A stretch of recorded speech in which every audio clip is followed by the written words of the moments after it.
Assalamualaikum warahmatullahi wabarakatuh। Welcome back to our channel. Hope you all are good at your home and doing great. आज जो है हम लोग class 9 का geography का थर्ड चैप्टर बैरूनी अमल हिस्सा का एक्सप्लेनेशन देखने वाले हैं। इसके क्वेश्चन आंसर्स मैं अपलोड कर चुकी हूँ। अगर आपको देखना है तो ऊपर आई बटन पर आपको उसकी लिंक मिल जाएगी, वो भी जाकर आप लोग ज़रूर चेक करिए। तो चलिए सबक शुरू करते हैं। इस सबक में हम पढ़ने वाले हैं कि बैरूनी अमल जो भी जो है अवामिल है, जो भी फैक्टर्स है जो ज़मीन के अंदर नहीं बल्कि बाहर है यानी माहौल में पाए जाते हैं, वो जो है ज़मीनी शक्लों को किस तरह जो है असरअंदाज करते हैं, वो हम इस सबक में जो है पढ़ने वाले हैं। इससे पहले वाले सबक में हमने पढ़ा था कि ज़मीन की अंदरूनी हरकत जो है वो किस तरह ज़मीनी शक्लों के वजूद आने में मदद करती है। इस सबक में जो है हम लोग बैरूनी अमल पढ़ेंगे। तो सतह ज़मीन पर सरगर्म रहने वाली मुख्तलिफ ताकतों की वजह से बैरूनी अवामिल वक़्फ़-पज़ीर होते हैं, जिसमें खुसूसी तौर पर शमसी तवानाई, कशिश शक्ल और सतह ज़मीन पर बहने वाली अशिया से मुंसलिक मुतहर्रिक ताकतों का अहम किरदार होता है। यानी पूरी जो माहौल है हमारा और पूरी ज़मीन में जो है काफ़ी सारी ऐसी अलग अलग चीज़ें हैं जो अलग अलग ताकतें या अलग अलग जो है अमल है जो ज़मीनी शक्लों को वजूद में लाने में मदद करते हैं, जिसमें सबसे इम्पॉर्टेंट है शमसी तवानाई यानी जो सूरज की रोशनी होती है वो, कशिश शक्ल यानी ग्रेविटी, और सतह ज़मीन पर बहने वाली अशिया से मुंसलिक यानी उनसे जो सतह ज़मीन पर जो चीज़ें उनसे जुड़ी हुई जो मुतहर्रिक यानी हरकत करती है, यानी हम एक तरह से इसे जानदारों में ले सकते हैं। अब ये सारी शक्लें देखिए, ये आपकी टेक्स्ट बुक में दी गई थी। आपको यहाँ पर अलग अलग चट्टानों में अलग अलग तरह की तब्दीली दिखाई दे रही होगी। जैसे ये चट्टान जो है वो साइड से बिल्कुल ऐसे लग रहा है तराश दी गई है। इस चट्टान में जो है वो परत नज़र आ रही है। इस चट्टान में जो है रंग की मुख्तलिफ नज़र आ रहे हैं। ये चट्टान के बीच बीच में इसमें दरारें नज़र आ रही है। इसके अलावा इन चट्टानों का मुताला करें तो आपको हर चट्टान में जो है अलग अलग तरह की जो है दरारें या हम कह सकते हैं होल्स और अलग अलग शक्लें नज़र आ रही होगी। तो यही जो सारी चीज़ें हैं यानी चट्टानों का टूटना या उनका कमज़ोर होना, ये सब जो है वो कुदरती अमल है, ये नेचुरली होता है। हम मतलब इंसान जो करता है उसको ड्रिल मशीन से करके या तराश के तोड़ना वो अलग चीज़ है, लेकिन चट्टानों का टूटना और जो कमज़ोर होना ये नेचुरल अमल है। इसे फरसूदगी या रेज़ाकारी कहते हैं। अब फरसूदगी की जो है 3 किस्में होती है, तबई फरसूदगी, हयातियाती फरसूदगी और कीमियाई फरसूदगी, और इन्हीं तीनों का मुताला जो है वो हम इस सबक में करने वाले। यानी किस तरह चट्टान, फरसूदगी का मतलब होता है चट्टानों का टूटना, और किस तरह ये जो है तीन बेसिस पे टूटती है। यानी तबई फरसूदगी के अंदर जो आता है उन फैक्टर्स की वजह से टूटती है, या हयातियाती यानी जो हयात रखते हैं यानी जानदारों की वजह से किस तरह की जो है फरसूदगी होती है, और कीमियाई फरसूदगी किस तरह होती है। तो सबसे पहले तो ये बात आप लोग याद रखिए, आपको जोड़िया में पूछ सकता है कि तबई फरसूदगी जो है वो खुश्क आबो हवा वाले इलाकों में होती है, कीमियाई फरसूदगी जो मरतूब आबो हवा के इलाके वहाँ होती है, और हयातियाती फरसूदगी जो है वो जानदारों की वजह से होती है। सबसे पहले जो है हम तबई फरसूदगी देखेंगे। तो जिस तरह प्याज की परतें अलग अलग होती है, उसी तरह ये अमल भी जो है कुदरती तौर पर खुली हुई चट्टानों के साथ होता है। यानी आप लोगों ने देखा होगा प्याज जो है वो परत दर परत बनी होती है। तो जैसे उसका छिलका निकालते हैं तो उसके बाद एक एक करके परत जो है वो अलग होती है। तो उसी तरह ऐसी चट्टानें जो खुली हुई है यानी जिनके आसपास या वो किसी चीज़ से ढकी हुई नहीं है या उस पर जो है किसी तरह की आबादी नहीं बसी हुई है, तो ऐसी चट्टानों के साथ जो ये अमल अंजाम पाता है। यानी ऐसी चट्टानें जो बिल्कुल आप जिस तरह तस्वीर में देख सकते हैं एकदम खुली चट्टानें जो होती है, तो उनमें जो उनका ऊपरी हिस्सा होता है वो बहुत ज़्यादा गर्म हो जाता है। तो ऊपरी हिस्सा गर्म होता है, लेकिन उनका जो अंदरूनी हिस्सा है वो सर्द ही होता है। यानी जो आसपास का जो दर्जा हरारत है और जो गर्म हवाएं हैं वो अंदरूनी हिस्से में जो है इतना असर नहीं कर पाती है। तो उनका उस चट्टानों का ऊपरी हिस्सा गर्म होता है और अंदरूनी हिस्सा जो है वो सर्द होता है। तो ये जो गर्म ठंडे का कॉम्बिनेशन मिलके जो है ना, उसकी ऊपरी सतह छिलकों की तरह से बिखरने लगती है, जैसे आप यहाँ शक्ल में देख सकते हैं। तो यानी इन चट्टानों की जो है झीज होती है, एक्सफोलिएशन ऑफ रॉक। यहाँ पे देख सकते हैं आप किस तरह जो है उनकी परत जो है ऐसे निकलने लगती है। क्योंकि आप लोगों ने देखा होगा चट्टानों के साथ नहीं, अगर आप किसी गर्म बर्तन में स्पेशली कांच के बर्तन में अगर आप कोई कांच का गर्म बर्तन लेंगे और फ़ौरन उसमें ठंडा पानी डाल देंगे तो वो जो है टूट जाता है। तो उसी तरह जो है इसी तरह का सिमिलर अमल जो है इसमें भी अंजाम पाता है। जब गर्म ठंडा जो एक दूसरे से भिड़ता है या वो एक दूसरे के साथ अमल करता है तो उनकी जो है चट्टानों की झीज होती है और परत दर परत वो है निकलने लगती है। अब इसके अलावा देखिए तबई फरसूदगी की अहम वजूहत होती क्या है। नहीं, तबई फरसूदगी तो हमने देख ली क्या होती है, लेकिन किन वजह से होती है, क्या क्या चीज़ें उस पर असरअंदाज करती है। तो पहला है दर्ज हरारत यानी टेम्परेचर जो बाहर का होगा वो, इंजमाद यानी जमना, कलमाओं में इजाफा, दबाव का इखराज और पानी। अब हम एक एक करके ये देखते हैं। सबसे पहले है दर्ज हरारत। बढ़ते हुए दर्ज हरारत की वजह से चट्टानों के अंदर मादनियात गर्म होकर फैल जाती है और दर्ज हरारत कम होने पर के बाद ये सिकुड़ जाती है। इस तरह मुसलसल फैलने सिकुड़ने की वजह से चट्टानों में तनाव पैदा होता है। चट्टानों में मौजूद मुख्तलिफ मादनियात के दर्ज हरारत के फ़र्क की वजह से कुछ मादनियात ज़्यादा गर्म होती है तो कुछ मादनियात कम गर्म होती है, जिसकी वजह से चट्टानों की ज़रात में पैदा होने वाला तनाव भी कम ज़्यादा होता है और नतीजतन चट्टानों में शगाफ पैदा होकर वो फूटने लगती है। जिन इलाकों में रोज़मर्रा का दर्ज हरारत बहुत ज़्यादा होता है वहाँ ये फरसूदगी का अमल तेज़ी से होता है, मसलन गर्म रेगिस्तानी इलाके। अब होता क्या है, आप इसको बिल्कुल एक कहानी की तरह लीजिए कि हम जानते हैं, अब यहाँ पर आपको जो है गर्म रेगिस्तानी इलाकों की मिसाल दी गई है तो अब उसी को लेके चलते हैं। रेगिस्तानी इलाकों में आपने देखा होगा जितनी गर्मी दिन में पड़ती है उतनी ही सर्द जो है वहाँ की रातें होती है रेगिस्तानी इलाकों की। तो हम जानते हैं कि ज़मीन के अंदर जो है बहुत सारी चट्टानें बहुत सारी मादनियात मौजूद है। तो जब बाहर के दर्ज हरारत का बहुत ज़्यादा प्रेशर बनता है, बहुत ज़्यादा जो है टेम्परेचर जब बढ़ता है तो वो जो अंदर जो मादनियात होती है वो पिघलने लगती है। अब हर मादनियात का जो है पिघलने का जो टेम्परेचर है वो अलग है, हम जानते हैं, हमने साइंस में पढ़ा है। तो हर मादनियात जो है वो अपने अपने हिसाब से अपने अपने टेम्परेचर के हिसाब से जो है पिघलती है। तो कुछ मादनियात जल्दी पिघल जाती है, कुछ लेट पिघलती है, तो उसकी वजह से जो चट्टान के ज़र्रात है उनमें तनाव पैदा होता है। और ये सुबह से पिघलने का अमल शुरू हुआ शाम तक हुआ और उसके बाद जो है टेम्परेचर डाउन होने लगता है, ठंडी होने लगती, ठंड बढ़ने लगती है जब, तो फिर जो है वो जमने का अमल शुरू हो जाता है। अब वो जमता है, फिर पिघलता है, फिर जमता है, फिर पिघलता है, तो उस वजह से जो है चट्टान में जो है तनाव बढ़ता कम ज़्यादा ऐसा होता रहता है। तो इसलिए जो है फिर चट्टानों में शगाफ पैदा हो जाती है, शगाफ यानी दरार पैदा हो जाती है, तो फिर चट्टानें जो है वो टूटने लगती है। नेक्स्ट है हमारा इंजमाद यानी जमने का अमल। आप ये बात जानते हैं कि पानी जमा होने के बाद उसकी जिसामत जो है वो बढ़ जाती है, यानी जब पानी जम जाता है तो बढ़ जाता है। जिन इलाकों में दर्ज हरारत कुछ मुद्दत तक 0 सेल्सियस से नीचे होती है, ऐसे इलाकों में चट्टानों में जमा होने वाला पानी फ़ौरन जो है वो बर्फ़ बन जाता है। यानी अगर कुछ घंटों के लिए भी, कुछ अरसे के लिए भी जो है 0 डिग्री से सेल्सियस बाहर का टेम्परेचर हुआ तो फ़ौरन जो है वो पानी जो है बर्फ़ बन जाता है, और वो बर्फ़ बन जाता है तो उसकी जिसामत जो है बढ़ जाती है, थोड़ा सा फैल जाता है वो। इस वजह से जो है चट्टानों में तनाव पैदा होता है, चट्टानें रेज़ा होने लगती है, नहीं टूटने लगती है। जैसे आप यहाँ देख सकते होंगे ये पानी है, जब ये बर्फ़ बन गया तो थोड़ा सा चौड़ा हो गया और फिर वापस जो है ये पानी बना, फिर ये बर्फ़ बनता है, फिर पानी, ऐसे थोड़ा सा टेम्परेचर अप डाउन होता है। तो बर्फ़ बनने के अमल में जो है उसकी जिसामत थोड़ी सी बढ़ जाती है, तो चट्टानें जो है वो तनाव बर्दाश्त नहीं कर पाती और टूटने लगती है। जैसे कि इस तरह आप ये देख सकते हैं, यहाँ पे ये शक्ल की जो एग्जांपल बताई गई है, यहाँ पर पानी भरा था और जब टेम्परेचर डाउन हुआ तो वो जो है बर्फ़ बन गया और यहाँ से जो है ये टूट गई। तो इस तरह से जो है आप लोग अगर कभी समुद्र के किनारे या किसी पहाड़ी इलाके पे जाए तो आप लोग अलग अलग चट्टानें वहाँ देखें तो थोड़ा मैच करने की कोशिश करिएगा। कीमियाई अज्जा की हल पजीरी और कलमाओं में इजाफा। समुद्री किनारे पर जहाँ चट्टानी इलाका होता है वहाँ समुद्र का पानी मौजों की शक्ल में साहिल से टकराता है। ऑब्वियसली बात है, समुद्री इलाकों के पास जो आप लोगों ने काफ़ी बार देखा होगा, कई जो है छोटी बड़ी चट्टानें मौजूद होती है, तो जो लहरें हैं वो आकर उनसे टकराती रहती है। अब हम जानते हैं कि समुद्र के पानी में जो है नमक होता है, तो ये जो नमक है ये चट्टानों पे गिरता है, जब पानी उन पर गिरता है तो उसके साथ जो है नमक भी उसमें मिला होता है, तो वो भी जो है चट्टानों में आता है। इस नमकीन पानी में चट्टानों के हल पजीर अज्जा मिल जाते हैं, जिसकी वजह से चट्टानों में छोटे छोटे सुराख बन जाते हैं। ये हल पजीरी का नतीजा है। इन सुराख में नमकीन पानी जमा होता है, फिर जो है सूरज की गर्मी से पानी भाप बनकर उड़ जाता है और पानी में मौजूद नमक के कलमाओं होते हैं। यानी जो समुद्र का पानी आता है लहरों के ज़रिए, तो उसमें जो है नमक शामिल होता है और वो नमक चट्टानों के जो अज्जा होते हैं उनके साथ इंटरैक्ट करके उसमें हल हो जाता है, और इस तरह जो आप देख सकते हैं ऐसे छोटे छोटे जो है सर्कल्स चट्टानों में बनने लगते हैं। अब इन सर्कल में क्या होता है, समुद्र का पानी जमा हो जाता है, और समुद्र का पानी हम जानते हैं जिस तरह से नमकसार काम करता है, बिल्कुल इसी तरह जो है पानी भाप बनकर सूरज की जो है गर्मी की वजह से पानी भाप बन के उड़ जाता है और नमक जो है वो मौजूद रह जाता है। नमकसार भी बिल्कुल इसी तरह होता है कि ऐसे बड़े बड़े बॉक्सेस में जो है समुद्र का पानी डाला जाता है, फिर जो है उसमें सूरज की गर्मी तो उसको खुले उसमें छोड़ दिया जाता है और सूरज की गर्मी से जो है पानी उड़ जाता है और नमक बच जाता है।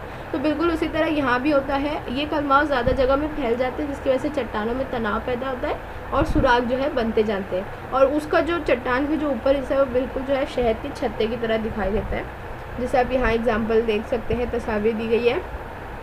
पहले जो है होल्स में इस तरह पानी भरता है और उसके बाद जो है भाप बन के उड़ जाती है, और जो नमक के कलमाव होते हैं, क्रिस्टल्स होते हैं, वो जो है हम जानते हैं नमक उतना बारीक होता नहीं है एक्चुअली में जितना हमको पैकेट्स में मिलता है, तो वो जो है क्रिस्टल फॉर्म में जो है चट्टानों में रह जाते हैं, और फिर जैसे जैसे वो बढ़ते जाते हैं वैसे वैसे जो है फिर चट्टानों पे तनाव बढ़ता है और उनके होल्स जो है से बड़े बड़े होने लगते हैं। अब नेक्स्ट जो है वो है दबाव का इखराज, यानी दबाव में कमी होना। तो चट्टानों में सिर्फ चट्टानों में सिर्फ दर्ज हरारत या इंजमाद या कलमाओं में इजाफा, पानी जमा होने, इसी वजह से जो है सिर्फ झीज नहीं होती है, बल्कि कभी कभी ऐसा होता है कि चट्टानों का ऊपरी परत का दबाव निचली अंदरूनी पर ऊपरी जो चट्टानें होती हैं उनका दबाव अंदरूनी जो चट्टान है उसके ऊपर भी होता है। तो जब भी उस दबाव का इखराज होता है, यानी ऊपरी परत जो है उसमें किसी किस्म की तब्दीली होगी या उसका जो प्रेशर है वो कम होगा, तो उसका असर निचली परत पे भी पड़ेगा और फिर जो है वो आज़ाद हो जाएगी, यानी उसकी फरसूगी होगी, वो जो है इसे टूटने लगेगी या टूट कर जो है गिरेगी, जैसे एकदम टाइल्स की तरह देखिए अलग अलग हो जाती है। तो ये जो है दबाव के इखराज की वजह से होता है। अब लास्ट है पानी। कुछ इलाकों में बारिश का तनासुब ज़्यादा होता है, इन इलाकों में सिर्फ पानी के जज्ब होने से भी चट्टानों की फरसूगी होती है, मसलन भुरभुरे पत्थर की चट्टान, सैंडस्टोन और दायरवी चट्टान। ये चट्टानें रेतीले ज़रात यकजा होकर उन पर दबाव पड़ने की वजह से वजूद में आती है। यानी आप लोगों ने देखा होगा अक्सर साहिल समुंदर के किनारे समुंदर के किनारे कुछ इलाके ऐसे होते हैं जहाँ बारिश का तनासुब बहुत ज़्यादा होता है, स्पेशली जो समुंदर के आसपास के इलाके हैं वहाँ पे बारिश वैसे भी नॉर्मल तो थोड़ी ज़्यादा ही होती है। तो इन इलाकों में क्या होता है, सिर्फ पानी जज्ब होकर ही जो है चट्टानें बनने लगती है, यानी जो रेत है समुंदर के किनारे जो रेत होती है उसमें बारिश का पानी पड़ता है तो वो जो है वो जुड़ती जाती है। जो आप जानते हैं जैसे आटा होता है, आटे में आप पानी डालेंगे तो वो जो है ग्रिप पकड़ता जाता है, वैसे ही जो रेत होती है उसमें पानी पड़ते पड़ते वो जो है ग्रिप उसकी बनती जाती है और काफ़ी लंबे अरसे के बाद जो है फिर वो चट्टान बन जाता है। That's called sandstone. सैंड से बनी होती है, इस वजह से जो इसे सैंडस्टोन या दायरवी चट्टान कहते हैं। कीचड़नुमा अशिया से भी रेतीले ज़रात यकजा होते हैं। इन चट्टानों में सिर्फ पानी जज्ब होकर रेत के यकजा ज़रात बिखर जाते हैं। ये ज़रात असल चट्टान से अलग होने लगते हैं। ये चट्टानों की ज़रात का बिखराव है, इसे रेज़ाकारी फरसूगी कहते हैं। यानी ये जो सैंडस्टोन वगैरह होते हैं ये सिर्फ रेत और पानी से बने होते हैं, यानी पानी जो है वो रेत की मतलब जिस तरह हम आटा गूंथते हैं उस तरह जो है रेत जमा होती जाती है, उसकी ज़रात जमा होती जाती है। तो जब बारिश ख़त्म हो जाए या मौसम जब जो है थोड़ा टेम्परेचर हाई हो जाए तो ये जो ज़रात है वो असल चट्टान से अलग होने लगते हैं, यानी एक भुरभुरा यानी एकदम बारीक बारीक से जो इसके ज़रात अलग अलग होने लगते हैं। इसे जो है चट्टानों के ज़रात का बिखराव कहते हैं, यानी इसे जो है रेज़ाकारी फरसूगी भी कहा जाता है। बाज़ औक़ात दर्जे हरारत और पानी ये दोनों अवामिल फरसूगी की वजह बनते हैं। दर्जे हरारत की तब्दीली की वजह से चट्टानों के फैलने और सिकुड़ने का अमल होकर उनके शगाफ या दरार में फैल जाते हैं। इनमें पानी जमा होकर चट्टानों के बड़े टुकड़े एक दूसरे से अलहदा हो जाते हैं। इस फरसूगी को चट्टानों का बिखराव कहते हैं। यानी देखिए किस तरह होता है कि यहाँ पर जैसे एग्जांपल दी गई है, कैसी पत्थर मतलब एक नॉर्मल पत्थर लिया गया है सर्कल शेप में ये, लेकिन आप चट्टानों के साथ हमारी बात हो रही है, फिर भी पत्थर की एग्जांपल हम देखते हैं। जैसे दिन में जो है वहाँ पर गर्मी होती है तो ये पत्थर का जो है ऊपर का इलाका मतलब जो ऊपरी सतह होती है वो गर्म होती है, फिर रात में ठंडी हो जाती है, फिर गर्म ठंडा जैसे जो है होता रहता है, और फिर जो है उसकी ऊपरी परत कमज़ोर हो जाती है और टूट जाती है और असल में जो है वो इतना बचता है। तो इसी तरह जो चट्टानों के साथ भी होता है, जो उनमें ऐसी टूटी हुई दरारें होती है जो गरम ठंडा मिलकर जो है ऐसे अमल की वैसे अमल में आती है। तो इन चट्टानों में जो है पानी भर जाता है जब, तो कभी वो पानी जो है वो बढ़ता है, मतलब जब नॉर्मल टेम्परेचर रहता है तो पानी रहता है, लेकिन जब टेम्परेचर कम होता है यानी ठंडी बढ़ती जाती है तो वो पानी जो है वो बर्फ़ बन जाता है, फिर वो निकलता है। तो इस तरह जो है टेम्परेचर और पानी ये दोनों चीज़ जो है वो मिलकर चट्टानों के फैलने सिकुड़ने के अमल से जो है उनको तोड़ देते हैं, यानी चट्टानों का बिखराव हो जाता है। जैसे आप यहाँ शक्लों में देख सकते हैं कि यहाँ पे जैसे ये वाली जो चट्टान है जो बिल्कुल ऐसे किसी हाथ की तरह नज़र आती है, तो यहाँ पर भी देखिए पानी भरता है, कम होता है, पानी भरता है, कम होता है, और जो दर्जरात है वो कम ज़्यादा होने लगता है, पानी जो है जमा होता है, बर्फ़ बनता है। तो इस तरह से जो है चट्टानों में ऐसी लंबी लंबी दरार आ गई है। या फिर यहाँ पर भी जो आप देख सकते हैं इस तरह से जो है फरसूदगी होती है। अब नेक्स्ट हम देखेंगे कीमियाई फरसूदगी। आपकी टेक्स्ट बुक में 2 एक्सपेरिमेंट दिए गए हैं जिससे आपको जो है कीमियाई अमल समझ में आ जाएगा। कीमियाई अमल आप लोग 10th में इसके बारे में थोड़ा डिटेल में पढ़ेंगे। तो क्या होता है, फॉर सपोज़ हमने एक ग्लास में पानी लिया और उसमें चॉक डाल दिया, तो चॉक जो है वो डिज़ोल्व होने लगेगा, हल होने लगेगा, उसमें चॉक के ज़र्रात जो है वो कम होने लगेंगे, मतलब पानी के साथ मिलने लगेंगे। इसके अलावा एक रुमाल में अगर आप जो है कील डालेंगे, स्पेशली कॉपर की आई गेस, तो लोहे की आप डालेंगे कील और उसको जो है लपेट दें, तो उसमें जो है जो जंग लगी हुई कीलें होती है उसका निशान जो है वो कपड़े पे आ जाता है या पेपर पे आ जाता है। तो हम जो है जो ज़र्रात पानी में हल हो गए चौक के ना, हम उसको वापस ला सकते हैं। और ये जो अमल हुआ जंग लगने का, ये अमल भी जो है कीमियाई अमल है, नहीं हम ये जंग हटा सकते हैं ऑब्वियसली, बट ये अमल जो अंजाम पाता है वो कैसे पाता है, जब लोहे का पानी के साथ जो इंटरेक्शन होता है उस वजह से जो है जंग लगती है और जो चौक भी जो है पानी में हल हो गया। तो कीमियाई अमल क्या होता है, ऐसा अमल जिसमें जो चीज़ें मिलकर अमल कर रही है उनको हम वापस नहीं बना सकते। अब जो पानी में हल हो गया है चौक के ज़र्रात, उसको वापस ला सकते हैं, दैट्स नॉट पॉसिबल ना। तो कीमियाई अमल यानी इस तरह के जो है अमल होते हैं। अब इसमें जो है पानी का बहुत अहम किरदार है। पानी को जो है वो यूनिवर्सल सॉल्वेंट यानी आफाकी मुहल्लिल कहा जाता है, यानी ऐसा सब्सटेंस या ऐसी चीज़ जो ऑलमोस्ट सारे ही लिक्विड के साथ, जो सारी ही माय चीज़ें और जो है सारी चीज़ों को जो है अपने अंदर जज्ब कर लेता है, अपने अंदर हल कर लेता है, सिवाय तेल के। तेल जो है वो नहीं पानी में हल होता है, बाकी दुनिया की ऑलमोस्ट सारी चीज़ें जो है वो पानी में किसी न किसी हद तक जो है वो हल हो जाती है। इसीलिए जैसे यूनिवर्सल सॉल्वेंट कहा जाता है, यानी जो दुनिया की सारी चीज़ों को जो है हल कर सकता है, अपने आप में मिला सकता है। कीमियाई फरसूदगी में पानी का बहुत अहम किरदार होता है। चट्टान कई मादनियात का मुरक्कब है, नहीं हम जानते हैं चट्टानों में अलग अलग बहुत सारी मादनियात होती है, उन्हीं से मिलकर चट्टान बना है। तो पानी जो है वो आफाकी मुहल्लिल है, यानी वो सब में जो है हल हो जाता है। पानी में कई अशिया आसानी से तहलील होती है। तहलील शुदा अशिया की वजह से उसकी हल पजीरी की ताकत बढ़ती है और आसानी से हल ना होने वाली अशिया भी उसमें जो है हल होती जाती है। यानी जब पानी में बहुत सारी चीज़ें जो है हल हो चुकी होती है ना, तो उसकी जो हल पजीरी की ताकत है वो बढ़ जाती है। तो फिर जब वो किसी ऐसी चीज़ से टकराता है जो इतनी आसानी से हल नहीं होगी, वो भी जो है पानी में हल हो जाती है। जिन इलाकों में बारिश का तनासुब ज़्यादा होता है वहाँ इसी किस्म की जो है अमल होकर कीमियाई फरसूदगी होती है। अब कैसे होती है वो हम देखेंगे। इसमें सबसे पहले है कार्बोनेट। बारिश का पानी बादल से ज़मीन पर आने तक फ़िज़ा में सफ़र करता है, यानी बादल से जब वो निकलता है और ज़मीन पर टकराने तक पहुंचने तक जो है बीच में जो आसमान है और फ़िज़ा है उसमें जो है सफ़र करता है। और हवा में हम जानते हैं कि बहुत सारी गैसें जो है मौजूद है, तो हवा में जो मौजूद कार्बन डाइऑक्साइड गैस होती है वो बारिश के पानी में कुछ मिकदार में जो है शामिल हो जाती है और उससे जो है वो कार्बनिक तुषार जो है तैयार होता है, जिसमें चुनखड़ी जो है वो आसानी से हल हो जाती है। यानी हम जो हमारा पानी है H2O प्लस CO2 यानी कार्बन डाइऑक्साइड जो उसमें हल होता है, तो H2CO3 यानी कार्बनिक तुषार जो है वो तैयार होता है और उससे जो है मतलब पानी की ताकत बढ़ जाती है। जब पानी जो है कार्बन डाइऑक्साइड जज़्ब कर लेता है तो उसकी ताकत बढ़ जाती है और वो चुनखड़ी जैसी जो चट्टानें हैं वो हल कर लेता है। तो जब ये ऐसी चट्टानों पे पड़ता है पानी, तो वो जो है उनको हल करता है और ऐसे जो है अलग अलग मतलब उनमें शगाफ या लहर जो है वो एक तरह की से पैदा हो जाती है, शक्ल बदल जाती है मतलब उनकी। फिर नेक्स्ट है महलूल यानी हल पजीरी। बुनियादी चट्टानों की कुछ मादनियात पानी में तहलील होकर पानी के साथ बह जाती है। इसकी नमकियात से कीमियाई अमल होकर चुनखड़ी तैयार होती है। मसलन ज़िला अहमदनगर के वडगांव दरिया में चुनखड़ी का कीमियाई अमल होता है, यानी कीमियाई फरसूदगी होती दिखाई देती है। उसी तरह हल पजीरी के अमल से चट्टानों का नमक हल होकर ये भुरभुरी हो जाती है।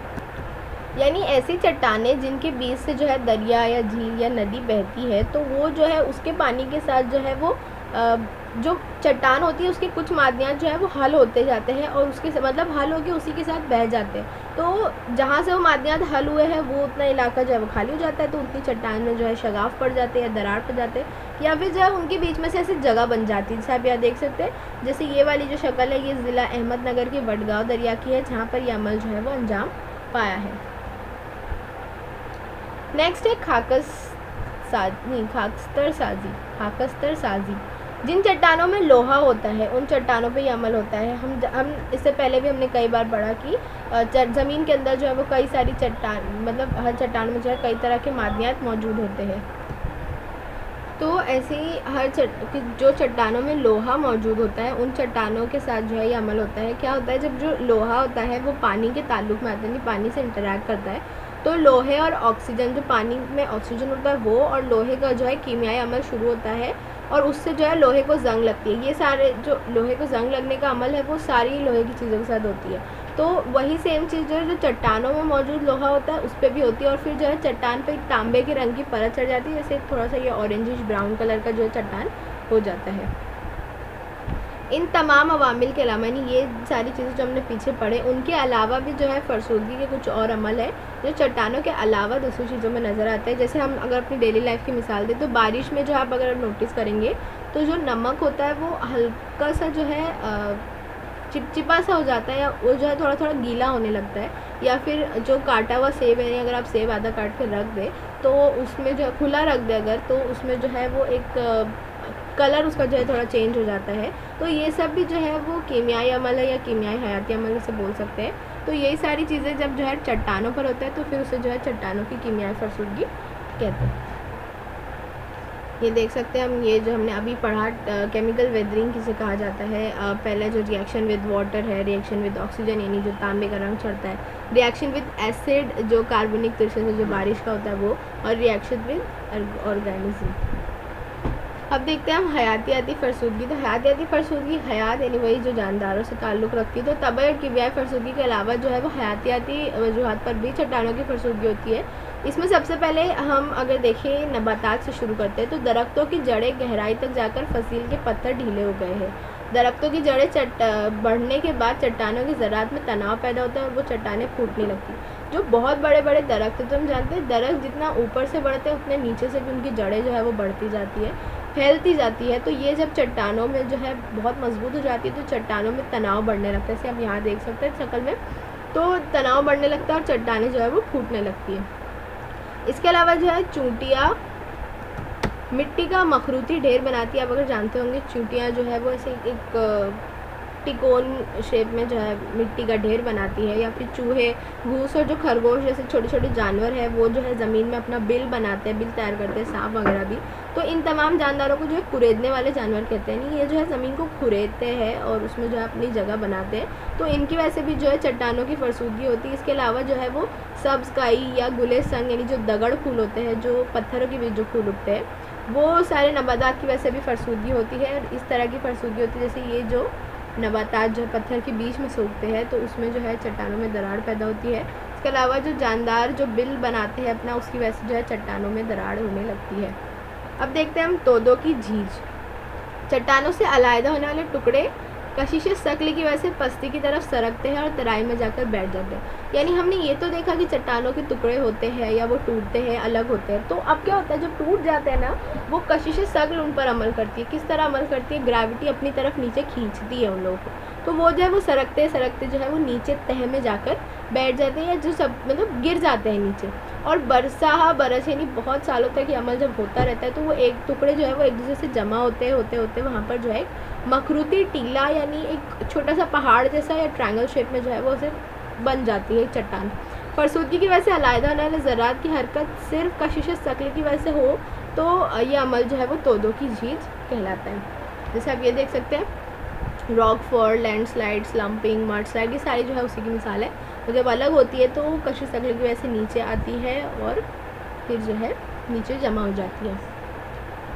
जैसे यहाँ पे ये है, ये सारी जो है चट्टानें नीचे सरक के आई। जैसे अब इसमें दो तरह की होती है, हम उसको डिवाइड करके पढ़ेंगे। पहली जो तेज़ रफ्तारी से होने वाली झीज है, जैसे चट्टानों का खिसकना या ज़मीन का खिसकना या धंसना, ये हरकत तेज़ी से होते हैं। यानी ऐसा नहीं कि चट्टान अभी खसकना शुरू हुई तो धीरे धीरे खसकेगी फिर साल भर खसकने के बाद जो है वो फाइनली वो नीचे खसक जाए, ऐसा नहीं। चट्टान खसकती है, फ़ौरन खसक के नीचे गिर जाती है। बाज़ मरतबा इन हरकत के असरात जो है वो काफ़ी तबाहकुन होते हैं। आप लोगों ने बारिश के मौसम में भी अक्सर सुना होगा कि जो है फला फला जगह की जो है चट्टान गिर गई या खिसक गई या जो है सही रोड नहीं बना होता है, रोड बीच में से धंस जाता है या गिर जाता है नीचे, तो इसकी वजह से जो है काफ़ी नुकसान होते हैं। तेज़ ढलान वाली मरतूब आबोहवा के इलाकों में इन हरकतों के अमल पजीर होने के इम्कान ज़्यादा होते हैं। यानी पहले तो आबोहवा मरतूब होगी तो आबोहवा असरअंदाज करेगी चट्टानों पर, और तेज़ ढलान की वजह से वो फ़ौरन नीचे आएंगे, तो ढलान में फरसुदा ज़र्रात का अंबार लग जाता है। इन इलाकों में बारिश की वजह से पानी फरसुदा ज़र्रात में जज्ब होता है और उनका जो है वज़न बढ़ने लगता है, और जब वो वज़न बढ़ता है तो वो जो है फिर नीचे की तरफ ढलान की जानिब सरकने लगते हैं और बड़े पैमाने पर नीचे खिसकते हैं। जैसे कि ज़िला पूना के मालिन गांव में चट्टानों का खिसकना, आप लोग सर्च करके देखिएगा। ये बाज़ औक़ात ये अनासिर जो है नीचे खसकने की बजाय उसी जगह जो है धंस जाते हैं, दब जाते हैं, उसको जो है ज़मीन का धंसना कहते हैं। जैसे यहाँ पर आप जो है मिसालें देख सकते हैं, ये जो है ये धंस गई है। इसके अलावा देखिए बड़ी बड़ी चट्टानें जो है वो नीचे की तरफ गिरती है ऐसे। अब एक है सुस्त रफ्तार से होने वाली वसी झीज। इसमें क्या होता है, कम ढलान वाले और आम मरतूब आबोहवा, यानी आम मरतूब आबोहवा होगी, नॉर्मल टेम्परेचर होगा तो इतना ज़्यादा असर, वो स्लो असर करेगा, और कम ढलान होगी तो वो उतना स्पीड में लुढ़क के नीचे भी नहीं आएगा, तो इस वजह से जो है सुस्त रफ्तारी से झीज होती है। इसमें मिट्टी के सरकने का अमल बड़े पैमाने पर होते हैं। जो मुतदिल इलाके हैं, मुतदिल इलाके में जो है मिट्टी सुस्त रफ्तारी से नीचे सरकती रहती है, और गहराई में जो है छोटे छोटे उमूदी बांध तैयार होते हैं। इसको जो है मिट्टी का ढकेला जाना कहते हैं। यानी देखिए यहाँ पर धीरे धीरे जो है वो आराम से सालों साल ये अमल चलता रहता है, मिट्टी स्लो नीचे खसकती जाती है, और इस तरह से जो है ऐसे तह जो है वो बन जाती है चट्टानों में। इसके अलावा फरसूदगी और झीज के अलावा जो है वो खुदाई यानी इरोजन भी एक बैरूनी अमल है। खुदाई कई मुख्तलिफ कामों के ज़रिए होती है, इंसानी खुदाई की बात नहीं हो रही है, जो नेचुरल है उसकी बात है। हवा, बहता पानी, बर्फ़ानी नदी, समुद्र का पानी, ज़मीन के पानी वगैरह की वजह से जो है खुदाई होती है। खुदाई मतलब ऐसे नहीं जो फावड़ा वड़ा लेके खोद रहे, वैसा नहीं, इनकी दरारों के बीच में से, चट्टानों के बीच में से, टीलों के बीच में से जब पानी जाता है या हवा की वजह से होता है, तो ऐसे अलग अलग जो है शेप्स मौजूद होते हैं। जैसे यहाँ पे देखें, आप लोग देख सकते हैं, ये हवा वगैरह की वजह से जो रेगिस्तानी इलाकों में होता है, पानी की वजह से चट्टानी इलाकों में होता है, वो सारी चीज़ों की बात हो रही, जो हम नेक्स्ट चैप्टर में इन डिटेल पढ़ेंगे। तो इन शॉर्ट यहाँ पे हमारा जो है चैप्टर ख़त्म होता है। उम्मीद है आपको समझा होगा। कोई कन्फ्यूजन है तो नीचे कमेंट करिए। Like, share and subscribe to my channel. Thank you for watching. Bye bye.